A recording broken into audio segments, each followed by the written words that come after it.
Hello, it's Raffi here. Welcome back to the channel. Kali ini kita udah sama narasumber kita yang sekaligus sahabat saya, saudara Romzi. Dimana pada kesempatan kali ini kita akan sama-sama ngobrol mengenai engineering dan science. Jadi untuk sekedar informasi, narasumber kita pada kali ini yaitu saudara Romzi ini adalah lulusan dari salah satu universitas terbaik di Malaysia yaitu UKM atau Universitas Kebangsaan Malaysia. Nah, jadi di sini harapannya kalau ada teman-teman yang mau mengambil jurusan sains atau udah berada di jurusan sains itu, nah di sini ada beberapa ilmu pengetahuan, tips and trick, dan kita akan kupas sedalam-dalamnya, sebanyak-banyaknya ilmu pengetahuan mengenai sains. Dan mungkin ada teman-teman yang mungkin mau kuliah di luar negeri, khususnya di negeri tetangga Malaysia. Nah, kita akan sedikit berbincang-bincang. Nah, kita bisa tanya saudara Romzi. Kita bisa mulai dari mungkin saudara Romzi bisa menjelaskan mengenai jurusan kuliah yang diambil di UKM di negeri tetangga. Mungkin bisa jelasin apa itu sainsnya, di bagian apa, spesifiknya di mana. Oke, silakan. Oke. Jadi saya jurusan yang saya ambil di Malaysia yaitu di UKM tepatnya. Saya ambil jurusan sains sekitaran, bahasa Melayunya. Jadi kalau bahasa kitanya itu sains lingkungan gitu ya. Sains lingkungan ya. Jadi kalau di Indonesia kan terkenal itu yang famous. Yang terkenal itu kan teknik lingkungan gitu kan. Jadi ini bedanya, jurusan yang saya ambil ini fokus ke penelitiannya gitu, ke MIPA-nya. Dia bukan teknik gitu. Dia fokus ke penelitiannya gitu. Jadi di jurusan saya ini itu mencakup seperti kayak analisis tanah, udara, dan air untuk menghadapi berbagai permasalahan lingkungannya. Contohnya kayak pencemaran. Di bidang saya juga ada dibicarakan, ada membahas juga tentang keselamatan pekerjaan, terus yang seperti itulah, safety gitu. Nah juga di jurusan saya ini itu sains lingkungannya, dia berfokus ke air, tanah, dan udara. Kalau tanah contohnya dia ke proses pembentukannya. Dia kalau tanah biasanya kami ada juga bahas sedikit tentang geologi gitu kan, pokoknya berkaitan dengan lingkungan. Dan juga kalau udara biasanya boleh jadi tentang perubahan iklim, dan juga atau ada tentang atmosfer, tekanan-tekanan udara dan perubahan iklim, itu apa pengaruhnya terhadap aktivitas manusia lakukan gitu kan. Pasti ada efek lah terhadap yang lagi terkenal gitu kan, kayak efek gas rumah kaca gitu kan, emisi ya. Kalau air contohnya bidang saya masih ingat ada hidrologi. Hidrologi itu kan nanti dia berkaitan juga dengan pembuatan waduk atau kayak gitu kan. Biasanya jurusan saya ini kebanyakan ke analisis kualitas air gitu. Kualitas air. Contohnya kan kadang di sungai-sungai di tempat kita tuh kan kayak sering lah dia tak tercemar, mungkin ada terjadi perubahan warna, pasti sesuatu telah terjadi gitu kan. So kita boleh melakukan tes uji lab juga lah untuk mengetahui apa yang telah terjadi. Kayak gitulah. Nah, di sini kan menarik ya. Ternyata di Malaysia ada yang namanya sains lingkungan. Nah, untuk di Indonesia sendiri, aku sih pribadi nggak tahu kalau sana ada sains lingkungan atau emang cuma ada MIPA gitu kan. Terus, seperti yang saudara Ramzi bilang juga tadi ada pembagiannya ya, kayak subdisiplinnya, kayak lebih ke, jadi skala besarnya MIPA, sains lingkungan, kemudian ada air, tanah, udara. Nah, di sini kan kita mengetahui ada perbedaan antara di Indonesia dan di negeri tetangga Malaysia gitu. Nah, kenapa sih, maksudnya apa alasan saudara Romzi memutuskan untuk mengambil jurusan sains lingkungan itu, dan mengapa di negeri tetangga, kenapa nggak di tanah air gitu? Mungkin bisa dijelaskan. Kalau itu sih banyak faktornya yang terlibat. Jadi contohnya kayak yang pertama itu kebetulan di SMA emang saya anak IPA gitu kan. Jurusannya IPA gitu ya? Jurusan IPA. Jadi nyambungnya tentu saya milih jurusan sains juga gitu kan. Kalau yang itu apa satu lagi kenapa di Malaysia? Ini ya kebetulan di Malaysia saya ada peluang gitu, dan juga ada support dari keluarga gitu. Kebetulan di Malaysia saya ada kakak saya juga di sana yang sedang kuliah di Malaysia juga gitu kan, dan di jurusannya sains juga gitu, tapi dia cuma beda, dia di spesifiknya dia jurusan kimia gitu. Yang pertamanya pun saya pun sempat terfikir juga untuk kuliah di Jawa gitu kan. Tapi saya mikir kok kayak kuliah di Jawa dari Riau kejauhan ya. Dan juga mungkin ada faktor ya nggak ada sih saudara di sana. Ya mungkin nggak salah juga kalau kita mulai gitu kan untuk merantau gitu kan. Tapi entah kenapa ya mungkin Malaysia jaraknya lebih dekat gitu ya. Dari Riau ya, dari Riau. Dekat. Jadi dia pun naik pesawat bentar aja gitu pun. Jadi itu salah satunya. Lepas itu yang kedua mungkin dari segi ranking universitas gitu ya. Jadi dari hasil pembacaan saya juga saya tahu bahwa kayak universitas yang top di Asia Tenggara pun banyak yang berasal dari Malaysia juga gitu. Dan kebetulan saya ada kesempatan gitu untuk untuk mendaftar di UKM gitu. Jadi waktu itu emang saya pun mencoba daftar dengan berbagai bantuan dan juga support dari keluarga dan juga teman. Akhirnya saya pun benaran daftar lah ke UKM dan alhamdulillah keterima gitu. Aku pun nggak nyangka juga gitu kan.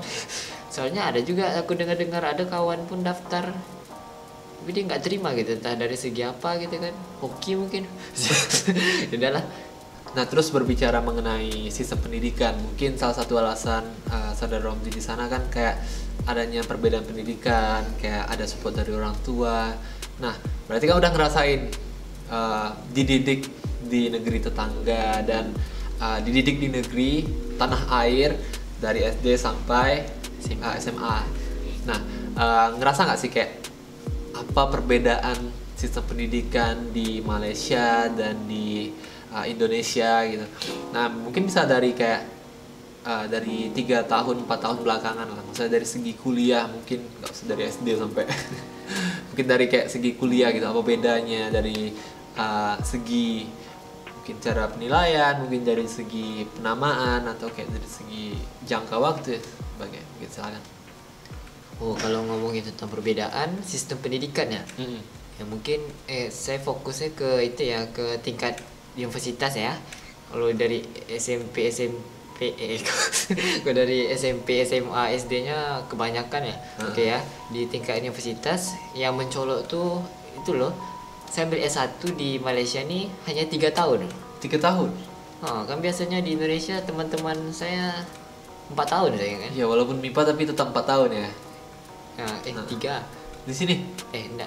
Di Indonesia. Di Indonesia dia. Di Indonesia dia 4 ya gitu kan. Di Malaysia 3. Itu pun saya pun mantap juga deh kayaknya. Boleh. Itulah hemat lah. Hemat umur sedikit. Jadi itu dari salah satu segi. Yang segi keduanya mungkin dari segi bahasa gitu kan. Di sepanjang saya kuliah tuh kayaknya kalau di Malaysia dia suka campur-campur gitu ya, bahasa Inggris sama bahasa Melayu. Beda kalau di Indonesia menurut saya mungkin ya full emang bahasa Indonesia lah gitu kan. Dan juga kalau kebetulan kalau di kampus saya ini emang UKM ini dia kampusnya merupakan kampus awam gitu, atau kampus negeri gitu. Jadi dia bukan kampus swasta sebetulnya. Jadi kalau biasanya kampus swasta emang full bahasa Inggris lah gitu. Kalau UKM biasanya dia masih ada kayak visi UKM gitu ya, dia ingin mengagungkan bahasa Melayu gitu. Jadi walaupun kita belajar di UKM masih ada kelas yang pakai bahasa Melayu dan juga ada juga yang setengahnya pakai bahasa Inggris kayak gitu. Ya campur-campur lah, tergantung gitulah. Ngomongan sehari kalau ngomong sama orang-orang di sana pun emang mereka suka campur-campur sih kadang. Itu kayak bahasa nggak baku gitu kayak. Kalau dari segi gini, kan kalau kita di Indonesia kan namanya SKS, jadi kita harus ngambil, terus kayak dosen, skripsi atau apa. Nah, proses tahapan flow-nya itu sama nggak kayak di Indonesia gitu? Mungkin agak beda ya. Mungkin dari segi nama pun, kalau kita orang Indonesia dia panggil apa, SKS ya. SKS. Di sana ya biasa kredit kayak Indonesia apa IPK gitu kan. Kalau di Malaysia namanya PNJK. Kalau mengenai IPK atau ke PNJK ya kalau sana bahasa Malaysia. Nah itu skalanya berapa? Masih 4 atau 0 sampai 4 atau ada skala lain misalnya? Masih sama? Oh ya, kalau di Malaysia dia masih sama dia 4 ya. Apa yang kalau di Indonesia namanya nanti ada kalau dapat IPK tinggi cum laude gitu kan. Ya. 3,5 ya kalau di gitu. Kalau di Malaysia disebut itu aja apa? Ini budak-budak first class lah. Gitu lah. Budak-budak first class. Ya, itu anak-anak pintar gitu kan. So, anak-anak itulah yang tinggi gitu namanya. Itulah IPK Nama tinggi gitu kan. penghargaannya apa? Cum laude juga atau Anugerah dekan aja ada. Yang boleh nggak? Yang tidak dapat itu. Anugerah dekan?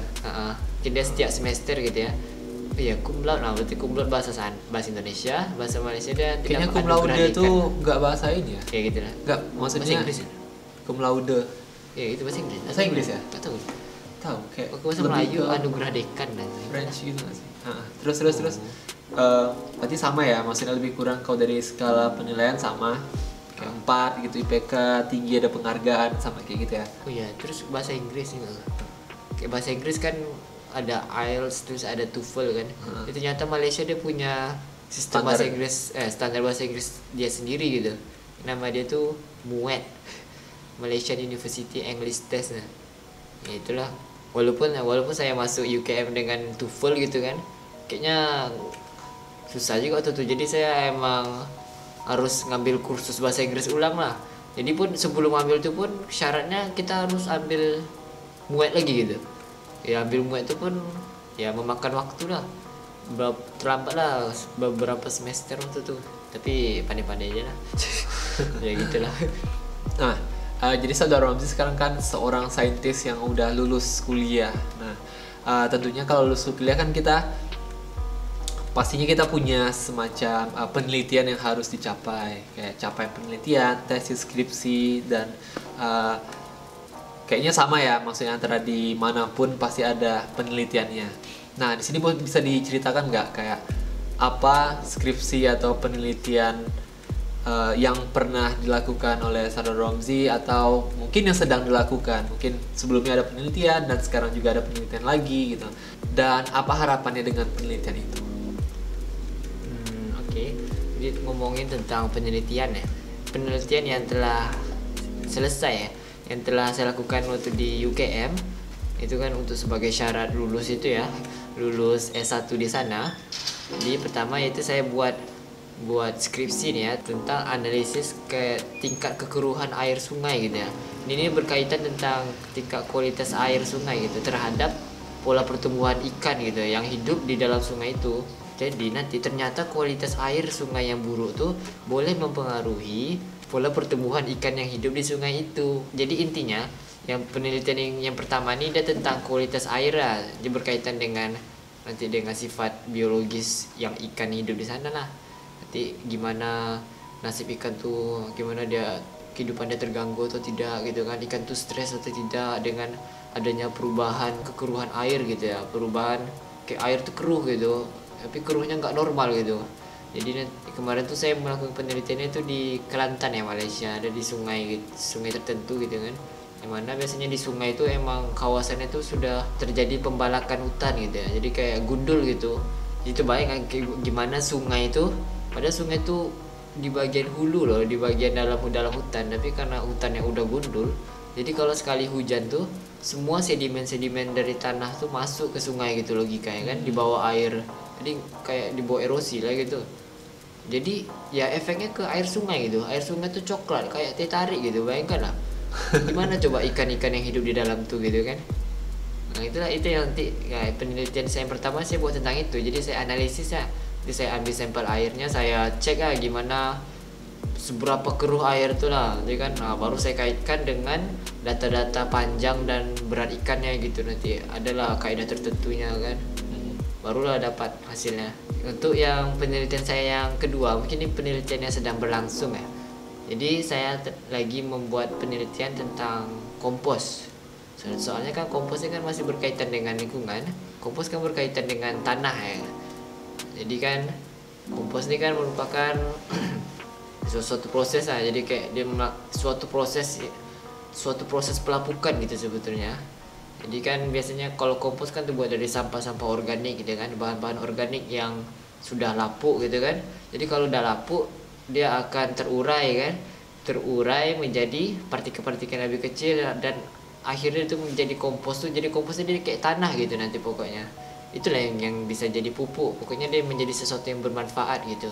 untuk penelitian kompos ini saya sudah mulai mungkin dari awal, mungkin dari tahap awal gitu ya. Saya mulai dari rumah dulu, itu saya mulai mengumpulkan itu, memisahkan dulu sampah-sampah organik dan sampah anorganik di rumah saya. Dan juga saya udah mulai mengolah lah, kayak diolah gitu, nanti diproses, nanti dipotong-potong sampahnya gitu, nanti ditambah, pokoknya dirawat dah, diatur kelembapan dia berapa, diatur suhu dia berapa. Ya kalau buat kompos biasanya dia ini emang memakan waktu yang agak lama sih. Soalnya mungkin 1 hingga 3 bulan lah gitu, 2 atau 3 bulan gitu. Soalnya dia kalau proses pengomposan ini dia kan, kita kan nggak menggunakan proses kimiawi gitu ya. Jadi kita nggak bisa berharap prosesnya berlangsung cepat gitu. Ya biasanya kalau yang cepat-cepat, yang instan-instannya mungkin ada efeknya juga ke lingkungan. Kalau kompos dia emang alami gitu. Jadi dia proses yang terjadi itu emang secara alami dari mikrobiologi gitu ya. Ya semua hewan-hewan yang kecil-kecil, semua organisme yang kecil-kecil di dalam kompos tuh dia yang berperan gitu lah. Nggak bisa dipaksain ya proses pelapukan gitu ya. Nah, jadi kita tinggal 2-3 bulan ngerawat dia aja sih, biar organisme kecil itu kayak nyaman gitu ya, orang tuh ngelakuin pelapukan gitu di sampah-sampah organik tuh ya, biar jadilah komposnya dengan cepat gitu, dan kayak gitulah. Nah, mengenai harapannya mungkin lebih kayak ke harapannya lebih ke menjadikan kompos ini lebih ke bisnis, atau emang mau mengolah tanah atau kayak limbah lingkungan gitu dong? Mungkin bisa dijelasin. Sebaiknya bagusnya jadi bisnis sih. Saya usahakan juga untuk biar jadi bisnis. Coba kan ya di zaman sekarang, di samping mengolah lingkungan gitu. Ini kan memang kehidupan sekarang ini ditambah lagi corona gitu kan. Ya ekonomi lagi sulit ya, sebetulnya ya kita harus berjuang lah. Emang gimana ya? Jadi apapun yang kita lakukan ya, walaupun itu tuh kan kita ada niat baik gitu kan, emang niatnya ingin menjaga lingkungan, sekalian kan kita nggak salah kalau kita meletakkan konsep-konsep bisnis gitu kan di dalam penelitian kita gitu. Ya itu nanti bisa diatur lah ya, kita harus pandai-pandai lah buat manajemen dia biar bagus lah dan teratur ya, kayak gitu. Jadi harapan saya tentang penelitian yang kompos yang saya lakukan ini, itu saya berharap saya bisa memperluas jaringan pengambilan sampah organiknya lah. Jadi kan saya mulai dari rumah gitu kan, mungkin nanti saya mulai nanti udah mulai 10 rumah, mulai dari 1 gang, 1 RT, RW ya. Dan harapan besar saya itu, saya ingin berharap bisa mengolah sampah-sampah organik di satu perumahan gitu. Contohnya kan kayak ini kan perumahan Pandau gitu kan. Nanti kan kalau bisa kita buat lah Pandau kompos gitu kan. Jadi itulah harapan Tapi saya. udah dibuat ya Rom, Pandau kompos? Udah ada lah ya? Udah buat. Tapi itulah masih ongoing juga. Menarik sekali ya, maksudnya kayak ya, di samping kita mengelola lingkungan, kita juga bisa jadikan ini sebagai bisnis, dan efeknya kecil akhirnya jadi besar. Mungkin bisa satu perumahan yang tadi cuma 1 RT 1 RW kayak gitu ya. Nah di sini kita udah sedikit paham mengenai apa itu sains, apa penelitiannya, kemudian apa yang bakal dilakuin seorang saintis. Nah di sini the next level dari sebuah penelitian itu kan adalah pengaplikasian atau melakukan sesuatu terhadap penelitian kita.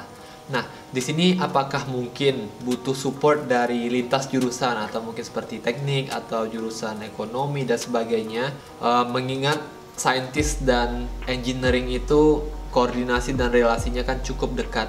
Bagaimana menurut saudara Romzi? Oh, kalau dari segi lintas jurusan ya, kalau jurusan sains itu sendiri, dia kan berfokus ke penelitian gitu kan. Jadi setelah penelitian itu sedang berjalan, sudah hampir terwujud lah gitu kan, sudah terwujud. Jadi untuk pengaplikasiannya, jadi emang perlu dukungan dari jurusan lain. Contohnya yang saya ingat dari jurusan saya ini, kami ada biasanya kalau ada proyek gitu kan, proyeknya namanya kayak proyek EIA. Jadi kita akan membuat suatu laporan gitu ya. Di laporan itu namanya EIA ini dia Environmental Impact Assessment. Jadi kayak dia bahasa kita nanti penilaian dampak ke lingkungan gitu ya. Biasanya terhadap ke suatu pembangunan gitu kan. Jadi kalau ada satu proyek akan membangun satu gedung gitu contohnya kan, Jadi di satu gedung tuh nanti dia akan buat laporan, jadi kayak kita semua pun akan bagi-bagi tugas itu. Jadi kita akan berguna juga, kayak orang ekonomi pun berguna, orang teknik pun berguna nanti dari segi perhitungannya. Lepas itu kalau dari jurusan saya ya nanti kami akan buat berbagai analisisnya, tergantung dari segi bidang apa, mungkin dari geologinya, struktur tanahnya gimana, kuat atau enggak gitu. Kalau airnya mungkin ada aliran air gitu kan, mungkin kalau hujan titik curah hujannya terlalu tinggi gitu kan, di suatu kawasan ini gimana, tahan dia enggak. Nah, di saat itu juga lah kita biasanya memerlukan lintas jurusan yang lain, ekonomi contohnya kan, mungkin dari segi keuangan gitu kan. Juga saya pernah dengar ada juga dari bidang sosial juga salah. Jadi nanti contohnya yang saya ingat mungkin kalau mau buat jalan tol gitu kan, nanti kita harus hitung tuh berapa banyak kendaraan yang lewat di situ tuh kan, dihitung lah. Itu berapa suara dia desibel gitu kan, berapa desibel suara dia meribut, bising atau enggak gitu kan. Ini mengganggu kenyamanan orang tuh enggak. Ini orang-orang bidang sosial lah biasanya yang ngurus kayak gini. Lepas itu kalau emang bidang ke alat-alatnya gitu kan, mesin, nah barulah kita memerlukan bantuan dari orang-orang teknik kan gitu kan. Nanti bidang dia lah perhitungan kalkulasi untuk menciptakan suatu konsep alat yang bisa membantu lah untuk kemajuan proyek itu. Nah itu aja. Oh jadi menarik ya, kayak berarti di dalam suatu apapun background kita, di saat kita punya proyek yang butuh dari semua background pendidikan, di situ bisa ngumpul dan saling support ya. Nah, dari segi teknologi, kira-kira teknologi yang seperti apa atau teknologi apa yang diharapkan oleh saudara Romzi untuk mensupport penelitian yang sedang berlangsung atau penelitian terdahulu dari segi teknologi? Oke, kalau dari segi teknologi, yang pertama mungkin ya tentang penelitian yang pertama saya itu tentang tadi kan analisis kualitas air gitu kan. Jadi waktu masa membuat penelitian tuh kadang kami pun saya pun sebagai peneliti ini pun kita pun memerlukan alat gitu kan. Jadi ada juga yang di saat suatu analisis tuh tidak dilakukan secara manual gitu. Mungkin manual bisa juga, mungkin untuk lebih cepat dan efisien gitu kan. Jadi kita pun memerlukan mungkin alat atau mesin atau instrumen gitu ya. Contohnya waktu itu saya memerlukan ada nama alatnya YSI gitu kan. Jadi kayak alat tuh sebagai monitor gitu ya. Jadi monitoring untuk kualitas air gitu. Jadi di alat itu pun dia terdiri dari ada sensornya gitu. Jadi bisa mengukur pH, mengukur suhu, mengukur kelarutan oksigen dalam air, mengukur kekeruan air dan lain-lain gitulah. Oke, ya yang kedua untuk penelitian yang tentang kompos ya. Kalau kompos kan sampah organik gitu kan nggak mungkin kan kalau kita motongin dari ukurannya besar kan kecil gitu kan, motong secara manual gitu kan, pasti kita untuk memerlukan permukaannya ya. Teknologi gitu kan, kita ada alat yang alat pencacah gitu. Jadi mungkin kita tinggal masukin sampah-sampah organik, jadi mungkin itu potong-potong jadi ukuran yang lebih kecil. Jadi kalau itu kan dia bisa meningkatkan luas permukaan yang gitu. Dan juga mungkin dari segi waktu mau panen nanti kita kan perlu proses penyaringan. Ya gitu kita tentu perlu teknologi lah untuk alat mesinnya tuh, mesin untuk penyaring gitu, untuk mendapatkan hasil yang lebih maksimal lah, juga dengan cara yang lebih efektif dan efisien lah, nggak makan waktu banyak gitu. Nah, sebagai seorang saintis yang udah lulus kuliah, nah jadi kan mungkin saudara Romzi punya kayak advice, motivasi atau pesan, tips and trick untuk teman-teman, mungkin ada yang nonton dia udah menjadi seorang mahasiswa sains atau mungkin akan mengambil jurusan sains. Apa motivasi yang harus dipegang teguh oleh seorang calon mahasiswa atau mahasiswa ini untuk bisa menjadi saintis yang berguna di masa depan? Oh, kalau dari saya pribadi ya, semua ini sebetulnya tergantung niat gitu ya. Jadi untuk teman-teman semua yang mau ambil mungkin jurusan sains ya, yang suka meneliti ini itu gitu kan, jadi lebih baik menurut saya harus kuatkan lah niat gitu kan, harus tetapkan niat itu gimana, apa niat kamu masuk kuliah ambil jurusan itu gitu kan. Jadi emang sejak awal niat itu emang harus diperbaiki lah. Jadi niat itu kan, niat kita emang kalau bisa emang itulah, emang niatnya mencari ilmu gitu, biar ilmu itu berkah gitu ya. Jadi kayak ya janganlah kamu belajar hanya demi mungkin kayak apa sekarang ya mungkin emang hanya sekedar untuk keren-keren gitu kan. Tidak juga, ada juga mungkin untuk apa, untuk gelar kan banyak orang kayak gitu mungkin. Kan itu sebetulnya nggak kurang baik lah gitu. Jadi kalau bisa kan kamu emang belajar tuh baik, betul-betul emang Tujuannya perubahan lebih baik gitu ya. Kalau bisa emang ilmunya tuh nanti kamu kan bisa mikir juga setelah lulus kan apa yang bisa kamu bawa gitu kan. Setidaknya ada ide gitu kan, ada proyek yang bisa kamu lakukan dari ilmu yang kamu dapat tuh untuk kemajuan untuk sesuatu yang bermanfaat lah untuk orang sekitar gitu kan. Ya mungkin kan kalau kayak gelar ini itu kan manfaat untuk diri sendiri gitu kan, untuk kita cari kerja gitu kan. Jadi kan alangkah baiknya mungkin teman-teman semua pun bisa juga menjadi orang yang membawa manfaat lebih gitu kan, bukan hanya untuk diri kita dan orang-orang sekitar tapi kan kalau bisa kan memberi dampak yang positif dan manfaat juga untuk lingkungan kita sekitar lah.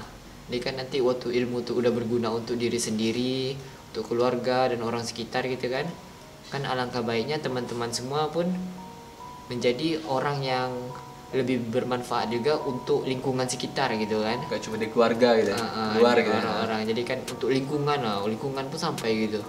Itulah tergantung ilmunya juga nanti pahami lah kemana arah tujunya gitu, tergantung lah.